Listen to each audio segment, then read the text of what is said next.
Hoy estamos 31 de enero, increíblemente, terminando el primer mes del año.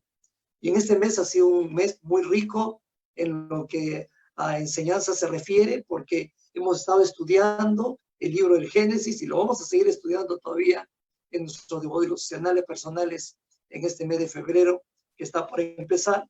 Y además hemos estado siguiendo una serie titulada Creados para ser libres. La canción que acabamos de escuchar justamente nos habla de libertad, que Jesucristo nos ha dado libertad. Y los temas que hemos tocado hasta el momento han sido libres para relacionarse, libres para reflejar a Dios, libres de la enfermedad y la muerte, y libres para elegir. Y hoy, cerrando esta serie, estaremos tocando el tema libres para amar. Para ello quisiera que me acompañen en una lectura bíblica en la carta de Primera de Juan, capítulo 4. En el Nuevo Testamento, Primera de Juan, capítulo 4, y voy a leer desde el versículo 7 en adelante. Dice así esta porción de la palabra. Queridos amigos, sigamos amándonos unos a otros, porque el amor viene de Dios. Todo el que ama es un hijo de Dios y conoce a Dios. Pero el que no ama, no conoce a Dios, porque Dios es amor. Dios mostró cuánto nos ama al enviar a su único Hijo al mundo para que tengamos vida eterna por medio de él. En esto consiste el amor verdadero. No en que nosotros hayamos amado a Dios, sino en que Él nos amó a nosotros y envió a su Hijo como sacrificio para quitar nuestros pecados. Queridos amigos, ya que Dios nos amó tanto, sin duda nosotros también debemos amarnos unos a otros. Nadie jamás ha visto a Dios, pero si nos amamos unos a otros, Dios vive en nosotros y su amor llega a la máxima expresión en nosotros. Y Dios nos ha dado su Espíritu como prueba de que vivimos en Él y Él en nosotros. Además, hemos visto con nuestros propios ojos y ahora damos testimonio de que el Padre envió a su Hijo para que fuera el Salvador del mundo. Todos los que confiesan que Jesús es el Hijo de Dios, Dios vive en ellos y ellos en Dios. Nosotros sabemos que Jesús es el Hijo de Dios. Nosotros sabemos cuánto nos ama Dios y hemos puesto nuestra confianza en su amor. Dios es amor y todos los que viven en amor viven en Dios y Dios vive en ellos. Y al vivir en Dios, nuestro amor crece hasta hacerse perfecto. Por lo tanto, no tendremos temor en el día del juicio, sino que podremos estar ante Dios con confianza, porque vivimos como vivió Jesús en este mundo. Hasta ahí esta lectura. Acompáñenme, por favor, en una palabra de oración. Nuestro Padre Celestial, te damos gracias esta mañana porque tú viniste en la persona de Jesucristo para darnos completa libertad. Y esa libertad, Señor, se manifiesta en tantas formas que nosotros en esta vida estamos descubriendo a través de tu palabra y la persona del Espíritu Santo en nosotros. Pero también esta libertad la seguiremos disfrutando después de esta vida, durante toda la eternidad. Y queremos, Señor, hoy poder escuchar tu voz hablándonos más sobre esa libertad para amar que tú también quieres darnos. Y que Dios, todo lo que el pecado nos ha robado, nos ha quitado, podamos, Señor, recuperarlo totalmente en la persona de Jesucristo. Bendícenos, Señor, con esta meditación y permítanos, además de ser oidores y entendedores de tu palabra, también hacedores de ella. En el nombre de Jesucristo oramos, Padre. Amén y amén. No sé cuántos de ustedes, los de mi generación al menos, recordarán que años atrás había una emisora radial y tenía un programa muy característico que se llamaba Lo que el mundo necesita es amor, ¿no? ¿Se acuerdan? Bueno, sí, seguramente algunos se acuerdan de ello. Y en este programa, entre canción y canción, casi todas de carácter romántico, el locutor daba pequeños consejos, pequeñas pildoritas para que las parejas cultiven el amor y el romanticismo en su relación. Es como si fuera necesario, ¿no? Decirle a los seres humanos, hay que esforzarse en amor, hay que amarse de verdad, hay que comprometerse en el amor. ¿Se han puesto a pensar por qué al ser humano le cuesta tanto mantener o cultivar el amor en sus relaciones? Preguntémonos, en primer lugar, ¿qué nos enseña la Biblia sobre el amor al inicio de la creación? ¿Cómo fue en un principio el amor? En las lecturas devocionales, desde que empezamos el año, hemos visto cómo Dios hizo todo perfecto desde el inicio de la creación. Y entre las cosas perfectas y hermosas que Él hizo, estuvo la libertad para amar. Libertad para amar. Para amar en primer lugar a Dios y ser amados por Él. Lo vemos esto en primer lugar en la relación con Dios mismo. Había una perfecta relación de comunión entre Dios y Adán y también lo mismo con Eva.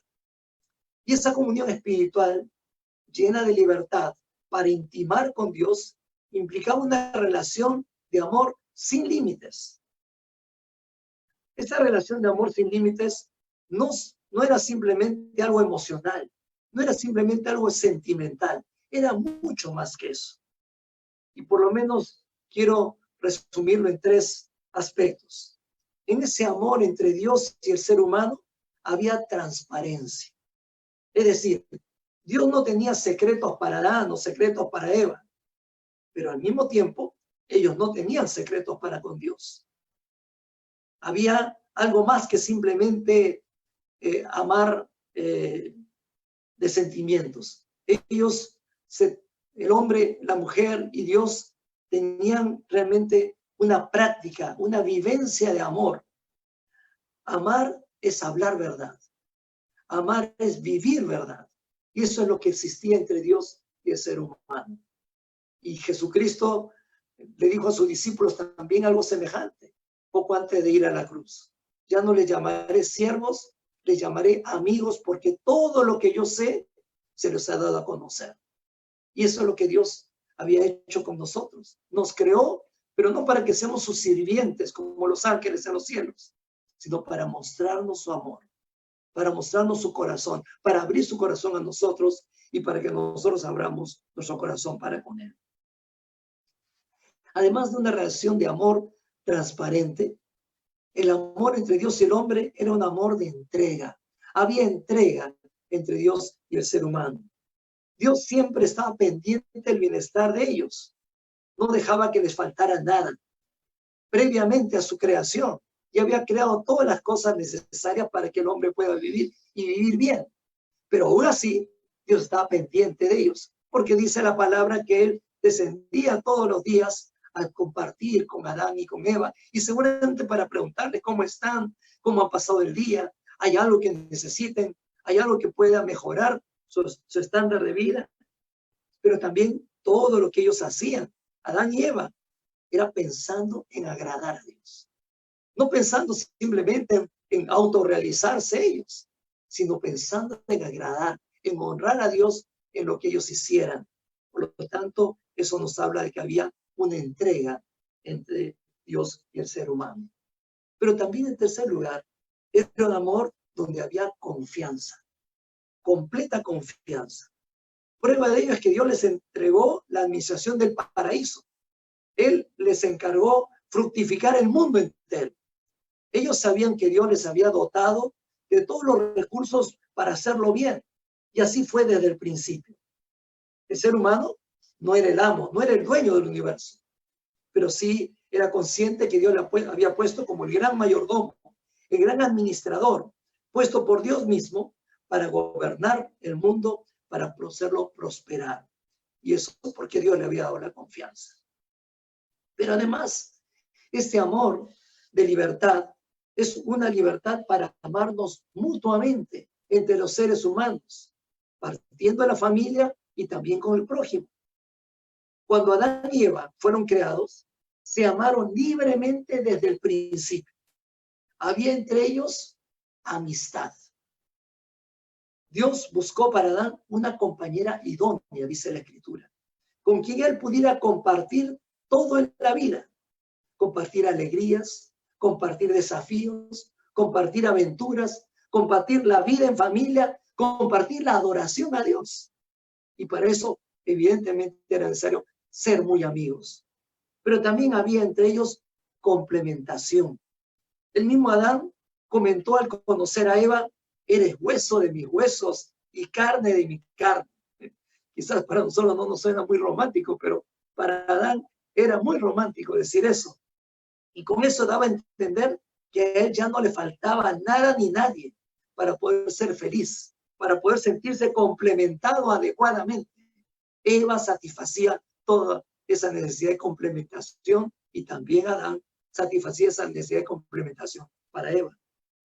Los bienes, el trabajo, la compañía de otros seres vivientes no llenaban sus deseos de compartir con alguien de igual a igual, como lo hacía Eva. Pero en tercer lugar, en esa libertad de amar había intimidad. Génesis 2:25 dice algo muy escueto pero interesante. Dice que estando desnudos Adán y Eva no sentían vergüenza el uno al otro.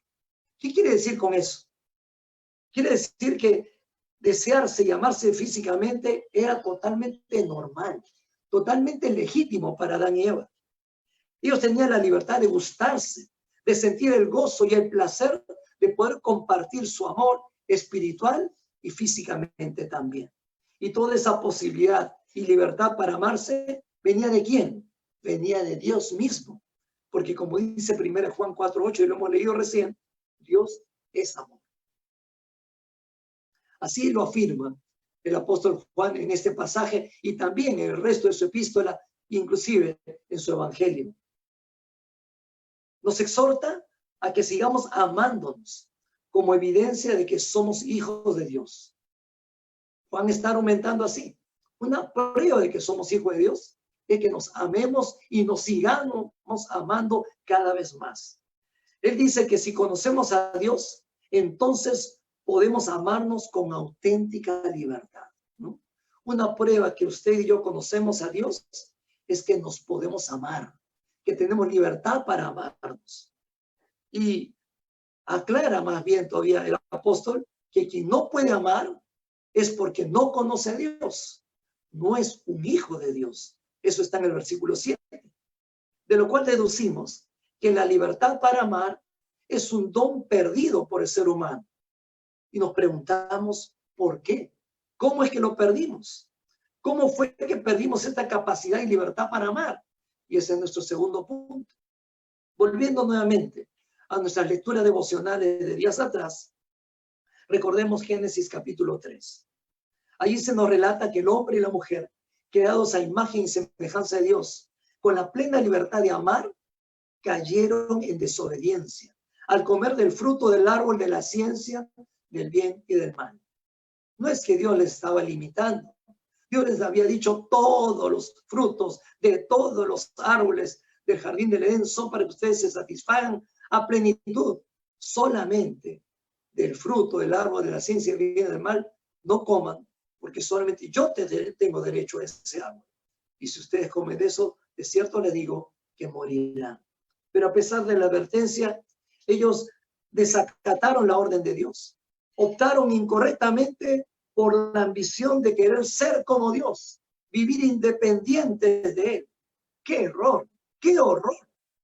Pretendiendo ser más libres de lo que ya eran, se hicieron esclavos del pecado y perdieron, entre otras muchas cosas, la libertad de amar a Dios, la libertad de amarse entre ellos mismos.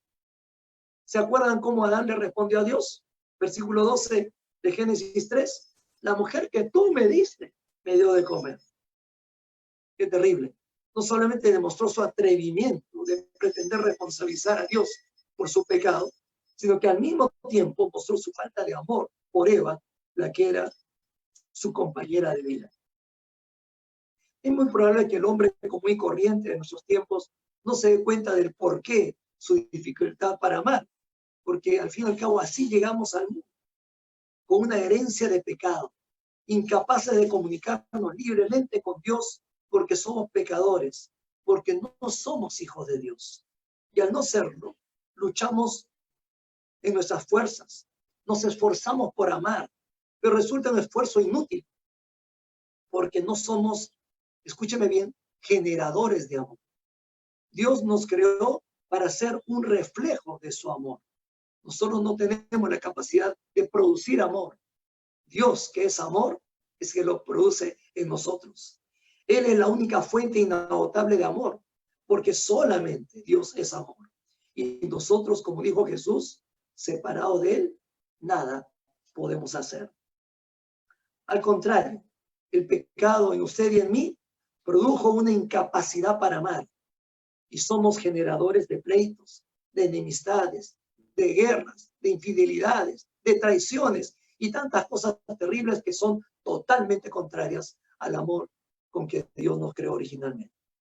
En Santiago capítulo 4, los primeros versículos dice, ¿qué es lo que causa las disputas y las peleas entre ustedes? ¿Acaso no surgen de los malos deseos que combaten en su interior? Ahí Santiago está diciendo, dentro de nuestro interior, dentro de nuestro corazón, es donde se generan las disputas, las peleas, los pleitos, las guerras inclusive, ¿no? Dice también, desean lo que no tienen, ambición, ¿no? Egoísmo. Y entonces traman y hasta matan por conseguirlo.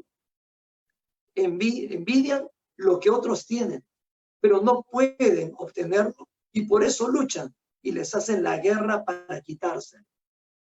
Dice también Santiago que aún pidiéndoselo a Dios, no lo recibimos. ¿Por qué? Porque lo pedimos con malas intenciones, deseando solamente lo que nos da placer, ¿no? El pecado nos ha vuelto egoístas, el pecado nos ha malogrado. Ya no hacemos las cosas por amor, como originalmente era cuando Dios nos creó. Lo hacemos simplemente para satisfacer nuestros propios placeres o simplemente para lograr nuestros objetivos egoístas. Y también añade Santiago, la amistad con el mundo los convierte en enemigos de Dios. Si alguien quiere ser amigo del mundo, dice Santiago, se hace enemigo de Dios. Por lo tanto, no podemos estar en dos aguas. O amamos a Dios incondicionalmente, o amamos al mundo y rechazamos a Dios. Por eso es que tanta gente dice, yo no sé por qué me pasa esto a mí, yo no sé por qué tengo tanta mala suerte. No es cuestión de suerte, es cuestión que ha escogido seguir viviendo su propio camino, según los designios de este mundo. Y como dice la Escritura en un pasaje del Antiguo Testamento, hay caminos que al hombre le parecen rectos, pero al final su camino, su destino es un camino de muerte. Y muchos, lastimosamente, están en ese camino de condenación, en ese camino de mortandad, teniendo la alternativa de ir en los caminos de Dios. Jesús mismo también dijo, porque el corazón salen los malos pensamientos, salen los asesinatos, salen los adulterios, salen toda clase de inmoralidad sexual, los hurtos, las mentiras, las blasfemias, dice Mateo capítulo 15, versículo 19. El Señor, hermanos, ha hecho todo lo necesario para remediar esta triste situación en la que caímos por causa del pecado. Él dio el primer paso para que podamos volver a ser libres para amar. Nos preguntamos, en tercer y último punto, ¿qué ha hecho Dios para que recuperemos la libertad para amar? Volvamos al pasaje que leímos al inicio. Dios tomó la iniciativa para devolvernos la libertad de amar. Noten lo que dice el versículo 9. Dios mostró cuánto nos ama al enviar a su único Hijo al mundo para que tengamos vida eterna por medio de él. No fue iniciativa nuestra, fue iniciativa de Dios. El Santo Padre, juntamente con el Hijo y el Espíritu Santo, el Trino Dios, llegaron a la conclusión de que la única manera de redimirnos, de salvarnos, de perdonar nuestros pecados, de restaurar en nosotros su Espíritu Santo, de poder restablecer en nosotros la libertad de poder amar, era viniendo Él personalmente para salvarnos nuestros pecados. Noten lo que dice el versículo 10. En esto consiste el amor verdadero. No en que nosotros hayamos amado a Dios, sino en que Él nos amó a nosotros y envió a su Hijo como sacrificio para quitar nuestros pecados. Ahí está la prueba máxima de amor de parte de Dios para con nosotros. Es, como dijimos al principio, el amor implica entrega, el amor implica compromiso. Y Dios comprometido con el hombre, no queriendo renunciar a la posibilidad de recuperarnos a nosotros como sus hijos amados, tomó la difícil y crítica decisión de enviar a su propio hijo para morir en nuestro lugar en la cruz, para salvarnos. Por eso no pensemos que la devolución de la libertad de amar costó poco o costó un abrir y cerrar de ojos. A Dios le costó la difícil, la dura decisión de enviar a su único hijo al mundo para salvarnos de nuestros pecados. ¿Y cómo es que lo hizo el Señor Jesús? Dando su propia vida en nuestro lugar, ocupando nuestra posición de castigo y muerte en la cruz del Calvario, donde fue clavado por nuestros pecados. Usted y yo debimos haber muerto en esta cruz. Usted y yo deberíamos morir condenados en el infierno. Pero Jesucristo prefirió sufrir eso en su lugar y en mi lugar para darnos la posibilidad de reconciliarnos con Dios, de reencontrarnos otra vez con Él y así poder ver restaurado en nosotros la capacidad de amar. Allí en la cruz del Calvario, Él cargó el pecado de todo el mundo. Allí purgó nuestros pecados para exonerarnos a nosotros de tener que morir eternamente en el infierno. Y lo hizo para que Dios perdone y limpie nuestras culpas pagadas por Él en la cruz, olvidándose por completo y para siempre que fuimos un día pecadores. Pablo dice, por causa del pecado estamos destituidos de la gloria de Dios y la paga del pecado es muerte, pero el gran regalo, la gran dádiva de Dios es devolvernos la vida eterna por medio de Jesucristo, Señor nuestro. Así es que el Señor ha hecho posible restaurar en nosotros la libertad de amar, porque solo perdonándonos, solo limpiando de nuestros pecados, podemos ser amados libremente por Dios y a la vez podemos amar nosotros a Él nuevamente. El primer gran mandamiento en Mateo 22, 37 y 38 dice, amarás al Señor tu Dios con todo tu corazón, con toda tu alma, con toda tu mente, con todas tus fuerzas. Ese es el primer gran mandamiento. Y para poder lograrlo, para poder hacerlo, necesitábamos esta obra maravillosa que Jesucristo vino a hacer por nosotros. Pero también, al reconectarnos con Dios, volvemos a poder ser reflejo de su amor. Y esto nos capacita para amar a nuestro prójimo como nos amamos a nosotros mismos. Y ese es el segundo gran mandamiento. Amar a nuestro prójimo como nos amamos también a nosotros. Gracias a Dios podemos amarle a Él. Gracias a Dios podemos amar a los demás. Amar con libertad a Dios, adorándole en espíritu y en verdad. Esto implica, como dijimos al comienzo, transparencia, entrega, confianza. Pero también amar a Dios implica servicio, implica fidelidad, implica gratitud. Por eso damos nuestras ofrendas y dimos al Señor, por gratitud, no como un impuesto, no como un tributo, sino porque reconociendo que Dios nos bendice tanto, damos esa pequeña seña que es nuestra ofrenda, nuestro diezmo, que muestra nuestra gratitud a Él. También nuestro amor a Dios se refleja cuando testificamos a otros que Él también los ama, porque también Dios quiere salvarles a ellos.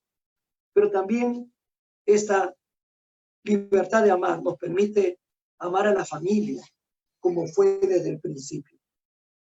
Matrimonios con profunda amistad, con complementación e intimidad, como Adán y Eva al principio, pero también con fidelidad en el matrimonio, algo que hoy tristemente escasea, ¿no? Hombres y mujeres son infieles a su compromiso matrimonial, a su pacto matrimonial. Y eso produce separaciones, eso produce divorcios, eso produce hogares destruidos, hijos que crecen en la soledad de no tener a uno de los padres con él y a veces, tristemente, en la práctica, ninguno de los dos. También el matrimonio implica amor de respeto, amor de compromiso, amor de responsabilidad. Y entre los hijos, amar a los hijos, como dice la Escritura, no provocándolos a ira, no molestándolos, no fastidiándolos, sino amándolos de verdad. Y aún el amor implica disciplina, implica corrección. No dejar a los hijos que hagan cualquier cosa para después estar renegando de ellos cuando ya son adolescentes o jóvenes, sino del principio, como dice la Escritura, instruyendo al niño en su camino para que aun cuando fuere viejo no se aparte de él. Y a los hijos enseñándoles y aprendiendo desde corta edad a honrar a los padres, que como dice la Escritura, es el único mandamiento que viene con promesa. La promesa es que Dios alargará los días y prosperará los días de aquellos que honran a sus padres. Yo tengo una madre de 88 años, mi suegra también tiene 88 años. Y algo que podemos reconocer en ellas, aparte de ser excelentes madres para mi esposa y para mí, es que fueron excelentes hijas, ¿no? Devotas de sus padres, obedientes, sujetas a ellos. Y miren, han llegado a esta edad donde muchas personas hoy ya no llegan.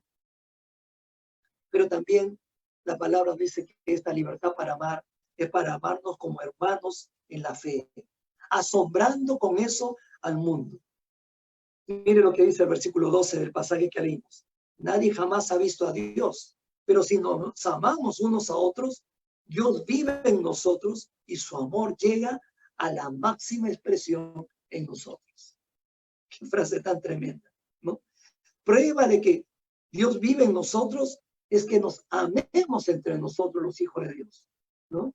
Y otro pasaje de este mismo capítulo dice, si tú dices que amas a Dios a quien nunca has visto y no amas a tu hermano a quien ves, entonces ¿cómo puedes demostrarlo?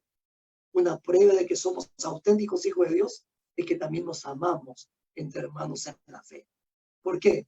Porque sabemos que entre nosotros no hay diferencia de raza, color, cultura, idioma, posición social, posición económica, gustos o preferencias, ideologías o lo que sea. Entre nosotros hay una sola cosa que nos une, la sangre de Jesucristo que nos ha limpiado de todo pecado. Y eso nos ha hermanado, eso nos ha hecho hijos del mismo Padre, hijos del mismo Dios. Por lo tanto, el mundo se debe asombrar por el trato que entre nosotros, hermanos en Cristo, nos tengamos. Y no solamente en esa comunión que celebramos cuando tenemos nuestros cultos. Ahora no podemos tener cultos presenciales, pero aún a través de nuestras llamadas telefónicas, nuestras notas que nos escribimos, nuestro contacto en todas las formas posibles, es una manera de mostrar nuestra comunión. No solamente el contacto, sino también la preocupación. Durante esta semana que pasó, con mucha alegría y con mucho gozo en el Señor, escuché la noticia de parte de nuestro hermano administrador del templo, que hay hermanos y hermanas que están trayendo víveres para compartir con aquellos que más necesitan. Y eso es solidaridad, pero más que solidaridad, eso es amor entre hermanos. Y por eso creo yo que ese mismo testimonio de los creyentes en el siglo I, cuando la iglesia recién empezaba, debe ser conservado aún en nuestros tiempos hasta que Cristo vuelva. Porque así como queremos que otros nos amen a nosotros, también nosotros tenemos que amar a nuestros hermanos. Y eso es una máxima expresión para el mundo.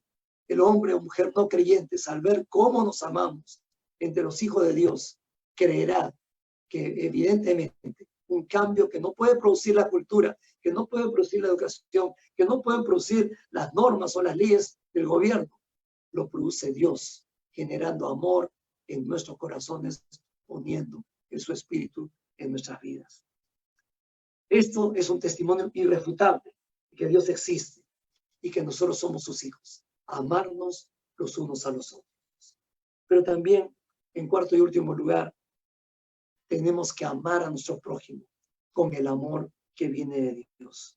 No solamente amar a Dios, no solamente amar a nuestra familia, no solamente amarnos entre nosotros los creyentes, sino amar aún a los no creyentes, a los hombres y mujeres que aunque no conocen al Señor todavía, merecen que les amemos porque Dios les ama. El hecho de que sean pecadores no significa que Dios no tenga amor por el pecador. Dios no ama el pecado, pero sí tiene compasión y quiere rescatar al pecador de su postración, de su error, de su extravío. Y por eso nos ha puesto a usted y a mí. Por eso que todavía no nos lleva a su presencia, para que nosotros amemos a nuestro prójimo. Y también le compartamos las bendiciones de Dios a través de nuestro testimonio de fe, a través de las buenas nuevas de salvación en Jesucristo, reflejando el amor a Dios a ellos, compartiéndoles que Dios les ama. Muchos conocerán a Dios también. Y este trato de amor es como dice la regla de oro en Mateo capítulo 7. Como queremos que otros nos traten a nosotros, tratémosle también nosotros a ellos. Para ir concluyendo, hermanos, dice la palabra en los versículos 13 hasta el final, de donde leímos, tenemos al Espíritu Santo de Dios en nosotros. ¿Y por qué ha puesto Dios su Espíritu en nosotros? Para que Dios viva en nosotros y para que nosotros vivamos en Él. Esta frase se repite 3 veces en este corto pasaje del Nuevo Testamento. Que Dios vive en nosotros y nosotros vivimos en Él. Tiene que haber esta avenida de ida y vuelta entre Dios y nosotros. Esta relación de intimidad, de compañerismo, de complementación. Así se perfeccionará su amor en nuestras vidas. Y así aprenderemos a vivir como Jesús. ¿Y cómo vivió Jesús? Amando. Amando. Si hubiera que resumir qué es lo que hizo Jesús en el mundo, diríamos 2 palabras. Jesús amó. Y Jesús sigue amando. Por eso es que, hermanos, hermanas, tenemos que seguir pidiendo al Señor que gran parte de la transformación y santificación que Él viene haciendo en nuestras vidas sea esta restauración de amar, esta libertad para amar a Dios y amarnos entre nosotros y amar a nuestro prójimo y a nuestra familia, como el Señor nos ha enseñado y nos ha acondicionado para hacerlo, poniendo su Espíritu en nuestras vidas. Pero también quiero dirigirme a usted, amigo, amiga que está con nosotros. Probablemente usted vive desilusionado, decepcionado, porque quizás personas que usted amó o consideró le pagaron mal. Y usted dijo, ¿por qué voy a amar ya de nuevo cuando me trataron tan mal a mí? Pues sepa una cosa, como hemos dicho en esta meditación, el pecado ha causado en nosotros la muerte. Y en esa muerte han muerto muchas capacidades con que fuimos creados originalmente por Dios, entre ellos la libertad para amar. Pero Dios quiere restaurar esa libertad de amor en usted. Y para hacerlo, tiene que dejarse amar primero por Dios. Reconocer que Dios le amó tanto, que por eso Jesucristo vino personalmente a morir por usted en la cruz del Calvario. Y si usted no lo ha hecho todavía, yo le invito en este momento a hacer una oración juntamente conmigo, pidiéndole al Señor Jesucristo que venga a su corazón, que limpie su vida de pecado, que ponga su Espíritu Santo en usted, y usted pueda volver a creer que se puede amar. Primero amando a Dios y luego amando a los que lo rodean con ese amor de Dios que Él va a reflejar en su vida a partir de su conversión, a partir de que su Espíritu Santo entre en usted. ¿Quiere hacerlo? Acompáñame, por favor, ore conmigo. Señor Jesús, te doy gracias por haber escuchado este mensaje, donde tú me dices, según tu propia palabra, que tú me has amado a mí primero. Y la prueba inobjetable de ello es que enviaste a tu Hijo Jesucristo al mundo, no solamente para predicar y hacer milagros, sino lo enviaste a morir por mí en la cruz del Calvario, a pagar mis pecados y mis culpas allí, para que yo no tuviera que ser condenado por ellos. Y ahora me da la oportunidad de aceptarte como mi Señor y mi Dios, ser limpiado de mis pecados, ser perdonado por ellos y también ser aceptado como un hijo de Dios. Oh Señor, yo te acepto hoy como mi único Dios, como mi Salvador personal. Te pido que tu Espíritu Santo entre en mi vida y transforme toda mi vida, porque sé que, Señor, yo en mis fuerzas no lo he logrado ni lo lograré jamás. Oh Jesús, ven a mi corazón. Transforme mi vida. Acéptame como hijo de Dios. Mientras estamos orando todavía, si usted, amigo, amiga, ha hecho esta oración, en este instante, antes que se distraiga, ahí en la caja del Facebook, ponga, yo hice la oración. Yo hice la oración. Y si usted pone eso en la caja, Uno de nosotros va a tratar de comunicarse con usted lo más pronto posible porque queremos ayudarle a crecer en este conocimiento de Dios, en esta comunión con Dios y empezar una verdadera vida de amor con el Señor y con ello una verdadera libertad para amar a los demás. Que Dios le bendiga y que esta semana y este mes que vamos a iniciar, a pesar de la cuarentena, podamos ser libres para amar a Dios y a nuestros semejantes. Dios les bendiga.